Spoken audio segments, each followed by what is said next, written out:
بسم الله الرحمن الرحيم. السلام عليكم ورحمة الله وبركاته. إن الحمد لله نحمده ونستعينه ونستغفره ونعوذ بالله من شرور أنفسنا ومن سيئات أعمالنا، من يهده الله فلا مضل له ومن يضلله فلا هادي له، ونشهد أن لا إله إلا الله وحده لا شريك له، ونشهد أن سيدنا ونبينا ومولانا محمدا عبده ورسوله، أما بعد۔ حاضرین و ناظرین، یہ درس نمبر 2109 ہے اور آج سورۃ الحشر کی 2 آیتوں کی تلاوت و تشریح کی جائے گی، آیت نمبر 3 اور 4۔ چلے سب سے پہلے ہم ان 2 آیتوں کی تلاوت کرتے ہیں، لفظی ترجمے اور ترجمے کے بعد تشریح کرتے ہیں۔ اعوذ باللہ من الشیطان الرجیم، بسم اللہ الرحمن الرحیم۔ ولولا أن كتب الله عليهم الجلاء لعذبهم في الدنيا ولهم في الآخرة عذاب النار، ذلك بأنهم شاقوا الله ورسوله ومن يشاق الله فإن الله شديد العقاب، صدق اللہ العظیم۔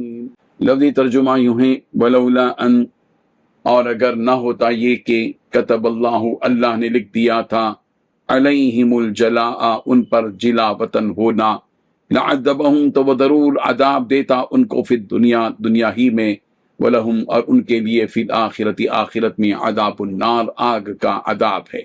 ذالک، یہ بھی، انہم، اس لیے کہ بے شک انہوں نے، شاق اللہ و رسولہ، اللہ اور اس کے رسول کی مخالفت کی، ومن یشاق اللہ، اور جو کوئی اللہ کی مخالفت کرتا ہے، فإن اللہ، پس بے شک اللہ، شدید العقاب، سخت سزا دینے والا ہے۔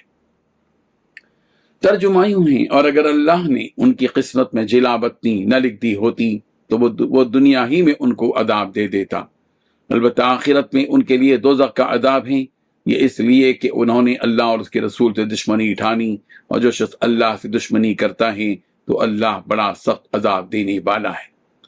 ان 2 آیتوں میں 4 باتیں بیان کی گئی ہیں۔ پہلی بات، اگر اللہ نے ان کی قسمت میں جلاوطنی نہ لکھ دی ہوتی تو وہ دنیا ہی میں انہیں عذاب دے دیتا۔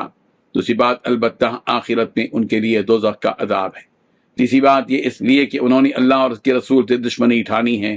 چوتھی بات، جو شخص اللہ سے دشمنی کرتا ہے تو جان لو کہ اللہ بہت سخت عذاب دینے والا ہے۔ بزرگان محترم، ان یہودیوں کو جو جلاوطن کیا گیا وہ پہلے ہی سے اللہ تعالیٰ نے لکھ رکھا تھا۔ اگر یہ اللہ تعالیٰ کا فیصلہ پہلے سے لکھا ہوا نہ ہوتا تو اللہ تعالیٰ ان یہودیوں کو دنیا ہی میں سخت عذاب دیتا، کہ یا تو انہیں مسلمانوں کے ہاتھوں قتل کر ڈالتا، یا پھر انہیں قیدی بنا لیتا کہ وہ ساری عمر مسلمانوں کے سامنے سر جھکائے گزار دیتے۔ یہ دنیا کی سزا ہے جو اللہ انہیں دیتا ہے۔ اگر وہ جلاوطنی والا فیصلہ پہلے سے طے نہ ہوتا، لیکن آخرت میں تو انہیں عذاب دینا طے ہے کہ وہ انہیں جہنم کی آگ میں ڈالے گا، جہاں انہیں اپنے کیے کی ہر حال میں سزا کاٹنا ہے۔ اور یہ جو کچھ اللہ تعالیٰ نے ان یہودیوں کے ساتھ کیا کہ انہیں اپنے گھر اور اپنی زمین کو چھوڑ کر جانا پڑا، جو عذاب اللہ انہیں قیامت کی دن دے گا، یہ سب انہی کے اعمال کا نتیجہ ہے جو انہوں نے کیا، کہ انہوں نے اپنے رسول کی مخالفت کی اور ان کے حکموں کو توڑا، ان کی نافرمانی کی اور ان سے دشمنی کی۔ جو کوئی اللہ کے بھیجے ہوئے رسولوں کے ساتھ دشمنی پر اتر آتا ہے تو اللہ تعالیٰ بھی ان سے دشمنی ٹھان لیتا ہے۔ من کان عدوا للہ وملائکتہ ورسلہ وجبریل ومیکال فإن اللہ عدو للکافرین، سورۃ البقرہ آیت نمبر 98 کہ جو کوئی اللہ کا اور اس کے رسول کا اور اس کے فرشتوں کا اور حضرت جبرائیل اور میکائیل کا دشمن ہوگا تو ایسے کافروں کا یقیناً اللہ بھی دشمن ہے۔ اور جب اللہ کسی سے دشمنی کی ٹھان لیتا ہے تو وہ اسے کہیں کا نہ چھوڑتا، اس طرح کہ دنیا بھی ان کے لیے تنگ اور عذاب والی بنا دیتا ہے، اور آخرت میں بھی انہیں طرح طرح کے عذاب میں مبتلا کرتا ہے۔ وَمَن يَعْصِ اللَّهَ وَرَسُولَهُ وَيَتَعَدَّ حُدُودَهُ يُدْخِلْهُ نَارًا خَالِدًا فِيهَا وَلَهُ عَذَابٌ مُهِينٌ، سورہ نساء آیت نمبر 14 کہ جو کوئی اللہ اور اس کے رسول کی نافرمانی کرتا ہے اور اس کی حدود کو تجاوز کرتا ہے تو اللہ تعالیٰ ایسے شخص کو ہمیشہ کے لیے آگ میں ڈالے گا، اور ایسے لوگوں کے لیے رسوا کن عذاب ہوگا۔ اللہ تو ہے ہی بڑا سخت پکڑنے والا اور سخت سزا دینے والا۔ اللہ تعالیٰ کی ان سزاؤں اور عذاب سے بچنے کا بس ایک ہی راستہ ہے، اور وہ ہے اسی کی عبادت اور اطاعت، اور ساتھ میں اس کے بھیجے ہوئے پیغمبر کی فرما برداری۔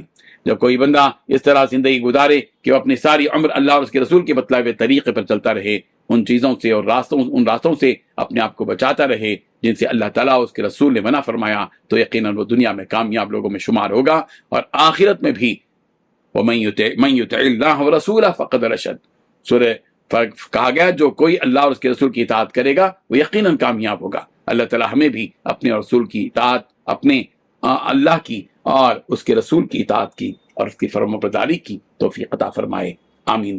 آخر دعوانا الحمدللہ رب العالمین۔